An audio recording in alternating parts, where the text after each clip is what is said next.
रामकृष्ण हरी. मी हरिभक्तीपरायण अनिरुद्ध महाराज निंबाळकर, संतश्रेष्ठ स्वामी रघुराज महाराजांचा 10वा वंशज.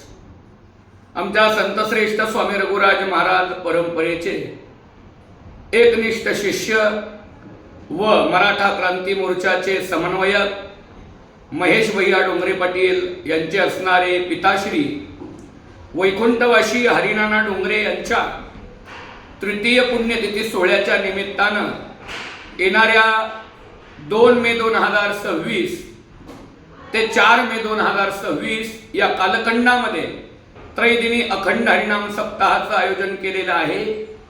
यामध्ये प्रथम दिवशी महाराष्ट्रातील सुप्रसिद्ध कीर्तनकार विशाल महाराज खोले यांचं हरिकीर्तन होणार आहे. द्वितीय दिवशी या ठिकाणी महाराष्ट्रातील सुप्रसिद्ध कीर्तनकार समाधान महाराज शर्मा यांचं हरिकीर्तन होणार आहे. व तृतीय दिवशी श्री संत स्वामी रघुराज महाराजांचे 9वे वंशज गुरुवर्य रामभाऊ महाराज निंबाळकर बप्पा यांचे काल्याचे कीर्तन होऊन वैकुंठवासी हरिनानांच्या प्रतिमेवर पुष्पवृष्टी होऊन हा त्रैदिनी ज्ञानयज्ञ संपन्न होणार आहे. तरी पंचक्रोशीतील सर्व भाविक भक्तांनी याचा लाभ घ्यावा ही नम्र विनंती. रामकृष्ण हरी.